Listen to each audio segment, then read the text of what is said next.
नमस्ते everyone, Monika astrology में आपका बहुत बहुत स्वागत है। आज हम चर्चा करने जा रहे हैं मकर लग्न की। देखिए, मकर लग्न वालों के लिए जुलाई के महीने में किस प्रकार की परिस्थितियां हैं और कैसे हमें पूरे ही महीने को प्लान करना है, ये हम आज जानने की कोशिश करेंगे। मकर लग्न और लग्न का स्वामी होता है शनि, जो आपके 12 दिन तक दूसरे घर में यानी कि सेकंड हाउस के अंदर वक्र अवस्था में रहेगा और 12 तारीख के बाद वो फिर से केंद्र में यानी कि मकर राशि के अंदर भ्रमण करेगा वक्री अवस्था के अंदर। और यहाँ पर और कौन-कौन से बदलाव हो रहे हैं कि लग्न के ऊपर किस चीज का इफेक्ट आ रहा है। तो सूर्य 16 तारीख से 31 तारीख तक का जो समय है, सूर्य और बुध की युति आपके लग्न के ऊपर देखती है। तो इस प्रकार की स्थिति में आखिर क्या-क्या चेंजेस हो रहे हैं और किस प्रकार से हमें निर्णय लेने चाहिए, क्या बदलाव होने वाले हैं। देखिए, यहाँ पर क्या है कि जब वक्र अवस्था में शुरू के 12 दिन का जो समय है, जब सेकंड हाउस के अंदर शनि भ्रमण करेगा, उसकी चर्चा हम करेंगे। मगर लग्नेश का सेकंड हाउस में जाना वक्र अवस्था के अंदर, तो देखिए शुरू के समय के अंदर आप खुद महसूस कर पाएंगे कि कोई भी कार्य करते हैं या कोई भी नया कार्य करने में एक कंफ्यूजन रहेगा और उतावलेपन में कोई भी प्रकार का डिसीजन नहीं लेना चाहिए। मगर एक तरह से देखा जाए कि अगर कोई भी जॉब का इंटरव्यू है या कोई भी प्रकार का नया कार्य शुरू करना चाहते हैं, तो देखिए 12 तारीख के बाद का समय और भी बेहतर है। अगर कोई भी काम में डिसीजन में आप अटक रहे हैं कि आपको जॉब चेंज करना चाहिए या नहीं करना चाहिए, या कोई भी नए बदलाव को स्वीकार करना या ना करना, कोई इंटरव्यू है तो कैसा रिजल्ट होगा, देखिए थोड़ा डिलेड जरूर है। भले वो 12 तारीख के पहले हो या बाद में, डिले आपके कार्य में जरूर आएगा और आपको वेटिंग करना पड़ेगा। यानी कि हर चीज का आपको, जो 2 दिन का कार्य है उसमें आपको 8 से 10 दिन तक, लंबे समय तक इंतजार करना पड़ेगा। तो ऐसे डिलेस के कारण फ्रस्ट्रेशन नहीं होना चाहिए। बाकी कोई भी बदलाव है उसकी स्वीकृति की जा सकती है। और एक चीज मैं जरूर कहूंगी कि सूर्य भी केंद्र को देखता है, तो आपको, इंसान को काफी जिद्दी बना देता है। तो स्वभाव में कोई भी प्रकार की ईगो क्लैश या जिद के अंदर कोई भी डिसीजन मत लीजिएगा। सोच समझ के शांति से आगे बढ़िए और डिसीजन मेकिंग और भी प्रोमिनेंट और अच्छे से कर पाएंगे, मगर थोड़े डिलेस जरूर होंगे। अब बात करते हैं द्वितीय भाव की। देखिए, द्वितीय आपका लग्न में आएगा और यहाँ पर मैं यही कहूंगी कि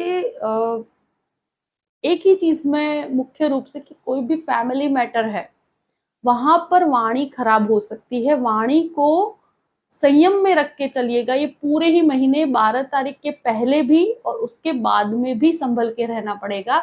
मगर 12 तारीख तक ये परिस्थितियां और भी ज्यादा प्रोमिनेंट है, तो तब तक आपको कोई भी फैमिली मैटर है वहां पर अपनी वाणी के ऊपर संयम बना के रखना है।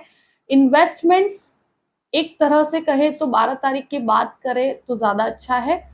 बाकी देखिए, कोई भी जॉइंट बिजनेस है, वहां पर छोटी छोटी चीजों में क्लैशेस हो सकते हैं, तो थोड़ा शांति बना के रखिएगा। उतावलेपन में कोई भी प्रकार का निर्णय नहीं लेना है, सोच समझ के कार्य कीजिए और वाणी का उपयोग बहुत शांति से कीजिएगा, क्योंकि यहाँ पर इंसान की वाणी काफी कठोर हो जाती है। अब बात करते हैं तृतीय भाव की। देखिए, तृतीय भाव में गुरु स्वगृही पोजीशन में है और अब ये शनि यहाँ से जब निकल जाएगा तो गुरु भी एक पाप कर्तरी दोष में से फ्री होता है। तो अभी कोई भी इनिशिएटिव लेना है 12 तारीख के बाद, और कोई भी नया कार्य शुरू करना चाहते हैं या कोई भी टीचिंग सेक्टर के अंदर है आप, कोई भी डॉक्टर्स हैं, उन सभी के लिए, प्लस आप कोई भी एडमिनिस्ट्रेटिव सर्विसेज के अंदर है तो भी बहुत अच्छी परिस्थिति है। कोई नया बिजनेस शुरू करना चाहते हैं, कर सकते हैं। कोई भी नया इनिशिएटिव, कोई भी जॉब चेंज, हर तरह की परिस्थिति 12 तारीख के बाद की जा सकती है। परिस्थितियां देखिए, थोड़ा सा एक ही चीज कहूंगी कि आपके अंदर एक डर क्रिएट करेगा ये जो वक्री शनि है। मगर थोड़ा अनकंफर्टेबल सिचुएशन आपके लिए थोड़े समय के लिए जरूर रहेगी, मगर आपको बदलाव करने से या कोई भी नयापन अगर आप स्वीकार करना चाहते हैं, नया कार्य शुरू करना चाहते हैं, आपके लिए काफी अच्छा रहेगा।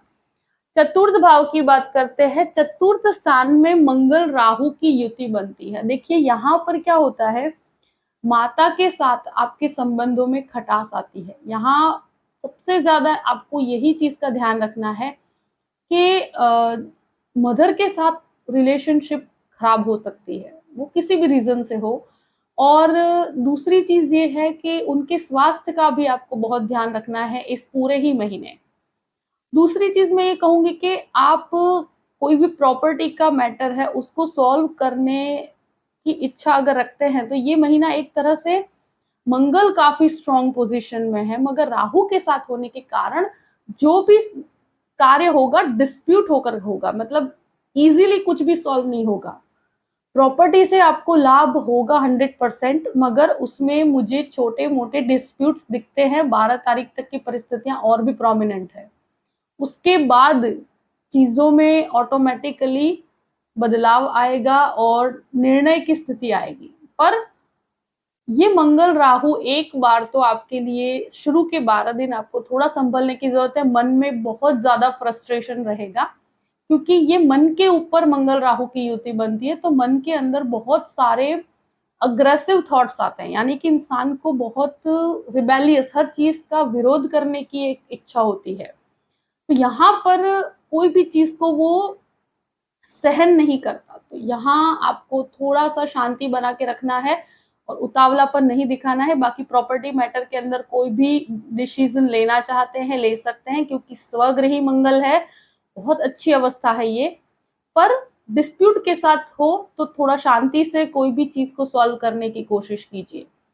और एक तरह से मैं कहूं कि प्रॉपर्टी के अंदर जो लोग कार्य करते हैं उनके लिए भी ये अवस्था 12 तारीख के बाद बहुत अच्छी अवस्था है, क्योंकि शनि की दृष्टि आपके चतुर्थ भाव से हटने के कारण आपका कोई भी कार्य है वो जो अटक रहा है वो अब आगे बढ़ेगा और चीजों में और भी ज्यादा निखार आएगा। पांचवी घर की बात करते हैं। देखिए पंचम भाव में 13 तारीख तक शुक्र रहेगा और पंचम भाव के अंदर ये शुक्र 13 तारीख के बाद चला जाएगा और 6th हाउस में चला जाएगा। तो ये परिस्थिति ऐसी है कि 13 तारीख तक आप कोई भी कार्य करते हैं, स्टूडेंट्स के लिए जो भी आईटी क्षेत्र के अंदर काम करते हैं या कोई भी फैशन डिजाइनिंग के अंदर है या कोई भी इस प्रकार का लिटरेचर का स्टडी कर रहे हैं, उन सभी के लिए ये बहुत अच्छी अवस्था है। उसके बाद जो 13 तारीख के बाद की परिस्थितियां ऐसी है कि आपकी एजुकेशन के अंदर भटकाव होने की संभावनाएं ज्यादा है, यानी कि जो डिसीजंस होंगे वो 13 तारीख तक लिए जाए तो और भी अच्छा है। और देखिए यहाँ पर क्या होता है कि शेयर मार्केट से संबंधित आपको पूर्ण रूप से लाभ 13 तारीख तक है, उसके बाद फ्लक्चुएट रहेंगे। और अगर कोई भी संतान की बात की जाए, अगर आप संतानों के साथ संबंध 13 तारीख के बाद थोड़े से खराब हो सकते हैं, वहां पर थोड़ी डिस्प्यूटेड स्थिति मुझे दिखती है। तब तक कोई प्रॉब्लम नहीं है, पर उसके बाद ये प्रॉब्लम क्रिएट होती है, तो थोड़ा संभल के रहिएगा। और देखो इंसान के स्वभाव में कभी कभी ईगो क्लैशेस हो जाते हैं, तो विचारों में मतभेद होने के कारण ये चीजें होती है, मगर इसमें थोड़ा संभल के रहिएगा 13 तारीख के बाद। बाकी कोई बहुत ज्यादा डरने वाली बात नहीं है। अब बात करते हैं आपके 6th हाउस की। देखिए 6th हाउस का स्वामी बुध है और वो स्वगृही पोजीशन में सूर्य बुध की युति यहाँ पर बन के रहेगी 16 तारीख तक। और ये जो बुध है 2 से 17 तक यहाँ रहेगा, उसके बाद 17 तारीख के बाद वो यहाँ आ जाएगा और सूर्य 16 तारीख को यहाँ पर भ्रमण करेगा कर्क राशि में। तो ऑलमोस्ट 15 दिन ये साथ में यहाँ पर रहेंगे। तो ये सूर्य बुध की युति और शुक्र जो है 13 तारीख के बाद यहाँ पर ऑलमोस्ट पूरे ही महीने रहेगा। तो कोई भी बोन से कनेक्टेड प्रॉब्लम्स है उसको लाइटली नहीं लेना, और शुगर लेवल को हमेशा ध्यान रखिएगा, क्योंकि यहाँ पर क्या होता है कि हेल्थ की वैसे बहुत बड़ी समस्या तो नहीं है, मगर फिर भी अवॉइड नहीं करना चाहिए क्योंकि वक्र अवस्था का शनि है, तो बोन से कनेक्टेड चीजें ज्यादा आपको परेशान करेगी, तो उसको बिल्कुल भी लाइटली नहीं लेना चाहिए आपको। कोई भी थायराइड से संबंधित समस्या उसको भी आपको लाइटली नहीं लेना है। और यहाँ पर एक चीज मैंने देखी है कि अगर कोई भी लोन लेना चाहते हैं आप, तो देखिए लोन्स को अगर अवॉइड किया जाए तो बेस्ट है, अगर बहुत जरूरी है तो आई थिंक 13 तारीख तक लीजिए। उसके बाद क्या होता है कि परिस्थितियां जो रिजल्ट देना चाहती है वैसे अ, उसको लेने में भी काफी आपको डिलेस महसूस होंगे। जो कार्य आपका 4 दिन में होना चाहिए वहां पर आपको एक लोन प्राप्त करने में भी थोड़ा डिले महसूस होगा। तो ऐसी स्थितियां आपको फेस करनी पड़ेगी, बाकी कोई भी दुश्मन आप पर हावी नहीं हो पाएगा।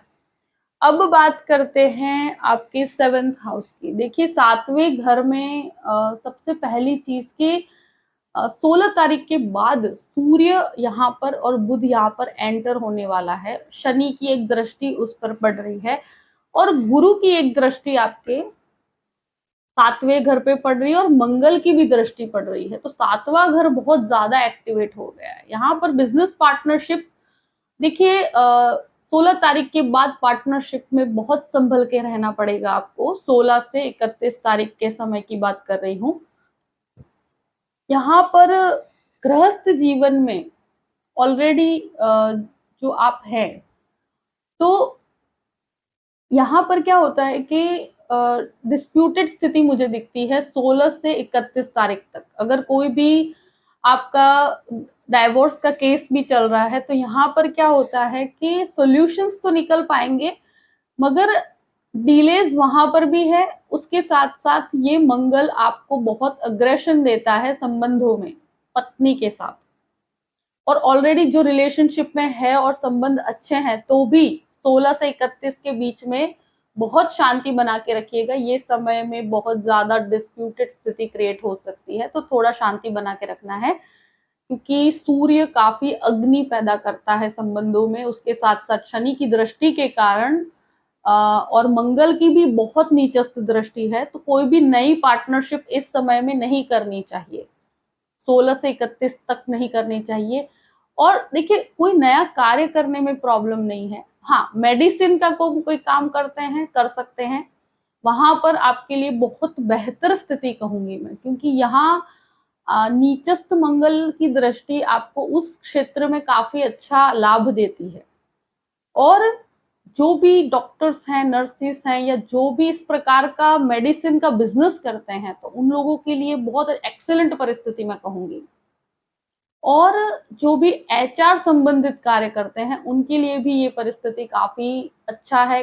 जो कंसल्टिंग रिलेटेड काम करते हैं, जो कोई भी एजेंसी का काम करते हैं, और उसके साथ साथ जो कहते हैं ना ब्रोकरेज के साथ जो कार्य करते हैं, तो उनके लिए बहुत अच्छी परिस्थिति मैं कहूंगी। उसके लिए आपको काफी बेनिफिट्स हैं, फाइनेंशियल बेनिफिट्स बहुत है, मगर संबंधों में खटास न आए इस चीज का आपको ध्यान रखना पड़ेगा। अब बात करते हैं आपके अष्टम भाव की। देखिए अष्टमेश पहले तो 6th हाउस में जो मेडिसिन के रिसर्च के लिए बहुत अच्छा है अगर करना चाहते हैं तो।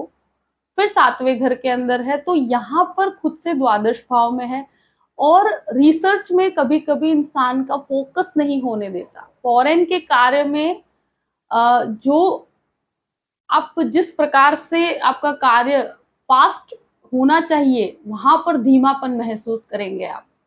तो ऐसी परिस्थिति और मानसिक असमंजस की स्थिति जरूर रहेगी, तो थोड़ी शांति बना के रखिएगा। अब बात करते हैं आपके 9th हाउस की। देखिए 9th हाउस का अधिपति यहाँ पर, तो शुरू में एक तरह से कहा जाए कि भाग्य कहीं कहीं पर आपको लगेगा कि डिलेज भी कर रहा है और सपोर्ट नहीं कर रहा, मगर फिर भी मैं कहूं कि 16 तारीख के बाद की परिस्थितियां, यानी कि 17 से जैसे ही आपका भाग्य का स्वामी आपके सप्तम भाव में आएगा, तो ये कहीं ना कहीं सपोर्ट करना शुरू करेगा। तो चीजों में ग्रेजुअली स्लोली स्लोली सुधार होगा। आध्यात्मिकता में बढ़ोतरी है। आप स्पिरिचुअल कार्य को बहुत ही दिल से कर पाएंगे, वहां पर आपके बढ़ोतरी भी है।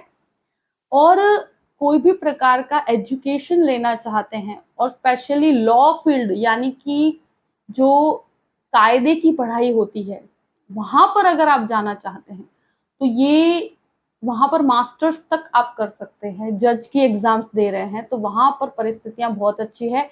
कोई भी एडमिनिस्ट्रेटिव सर्विसेज में जाना चाहते हैं तो उनके लिए भी ये परिस्थिति बहुत अच्छी बताते हैं। अब बात करते हैं आपके 10th हाउस की। देखिए 10वें घर का स्वामी शुरू के 13 दिन तक आपके पंचम भाव में रहेगा, फिर आपके 6th हाउस में चला जाएगा। तो देखिए 13 दिन तक कार्यस्थल में शांति बनी रहेगी एक तरह से। देखिए दूसरी चीजों में आपको हो सकता है, लाइक प्रॉपर्टी मैटर है या कहीं पर भी मानसिक अवस्था डिस्टर्ब रह सकती है फैमिली मैटर की वजह से। बाकी कार्यस्थल के अंदर आपको काफी अच्छी सफलता देता है ये शुक्र। जो परिस्थिति में है, कोई भी बदलाव है, कोई भी चेंजेस है, उसको एक्सेप्ट किया जा सकता है। 13 तारीख के बाद थोड़ी सी स्थितियों में क्या है, बदलाव के बाद थोड़ा कंफर्ट जोन में प्रॉब्लम होगी। आप कोई भी चेंज करते हैं तो शुरुआत में आपको थोड़ी डिफिकल्टीज महसूस होगी, थोड़ा अनकंफर्टेबल महसूस होगा, मगर फिर भी मैं कहूंगी कि ये बदलाव से आपके जीवन में आपको सुधार महसूस होगा। इवन जहां पर ऑलरेडी हैं और कुछ चेंजेस नहीं करना चाहते तो 13 तारीख तक परिस्थिति अच्छी है। उसके बाद क्या है, डिस्प्यूटेड स्थिति से दूर रहिएगा क्योंकि मंगल की दृष्टि भी यहाँ पर पड़ती है। देखिए कोई भी आईटी क्षेत्र वाले हैं आप तो उनके लिए बहुत ही अच्छी परिस्थिति है। मेडिसिन वालों के लिए तो मैंने ऑलरेडी बताया है बहुत अच्छा है। कंस्ट्रक्शन मटेरियल का काम करते हैं उन लोगों के लिए भी बहुत अच्छी परिस्थितियां बनती है, तो कोई ऐसी प्रॉब्लमेटिक सिचुएशन नहीं है। अब बात करते हैं आपके 11वें स्थान की। देखिए 11वें स्थान का अधिपति चतुर्थ भाव में आपके एक चीज मैं जरूर कहूंगी कि प्रॉपर्टी मैटर में आपके जो एल्डर्स यानी कि आपसे बड़े हैं उनके साथ थोड़े से छोटे छोटे डिस्प्यूट्स हो सकते हैं। लाभ में कमी रहेगी प्रॉपर्टी मैटर के अंदर, वहां पर थोड़े असमंजस और दुविधाएं आप महसूस कर पाएंगे अगर ऐसी कोई स्थिति है तो।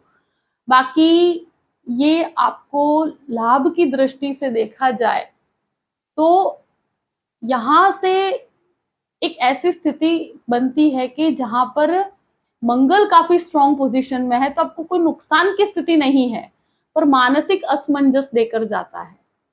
बाकी दूसरे पॉइंट ऑफ व्यू से देखा जाए तो फाइनेंशियली आपको बहुत अच्छे लाभ बने हुए हैं। डीलेस के साथ, थोड़ा अनकंफर्टेबल सिचुएशंस के साथ भी आपको काफी अच्छे लाभ प्राप्त होते हैं। अब बात करते हैं 11वें स्थान की, सॉरी 12वें स्थान की। 12वें स्थान का अधिपति खुद तृतीय भाव में, तो कोई भी फॉरेन लैंड से कनेक्टेड कार्य करना है तो देखिए यहाँ पर थोड़े से अवरोध आपको महसूस होंगे, मगर फिर भी मैं कहूंगी कि अवरोधों के बाद भी चीजें एक तरह से सपोर्ट करेगी। पर अभी थोड़ा डिलेज है, मुझे लगता है कि जो फ्लॉलेसली काम होना चाहिए वहां पर थोड़े डिलेज आपको महसूस होंगे, उसके कारण फ्रस्ट्रेशन हो सकता है। कोई भी लीगल मैटर है, बहुत शांति बना के रखिएगा। यहाँ पर लीगल मैटर के अंदर कोई भी गलत शब्द का उपयोग करने पर आपको नुकसान हो सकता है। फॉरेन इन्वेस्टमेंट्स आप कर सकते हैं, वहां पर कोई डरने वाली बात नहीं है। देखिए ये जो परिस्थितियां हैं वो मैंने आपके सामने रख दी है। देखिए आई होप कि आपको ये वीडियो पसंद आया होगा। पसंद आए तो लाइक भी कीजिएगा और सब्सक्राइब भी कीजिएगा। देखिए मकर लग्न वालों के लिए जो भी परिस्थितियां हैं मैंने आपके सामने रख दी है। अगर आप मुझसे कंसल्टेशन लेना चाहते हैं तो डिस्क्रिप्शन बॉक्स में मैंने अपना ईमेल आईडी दिया हुआ है astrologymonica@gmail.com। आप उस पर मेल कर सकते हैं। मैं आपको पूरी ही जानकारी प्रदान करूंगी कि कैसे मुझसे कांटेक्ट किया जाए और कैसे मुझसे कंसल्टेशन लिया जाए।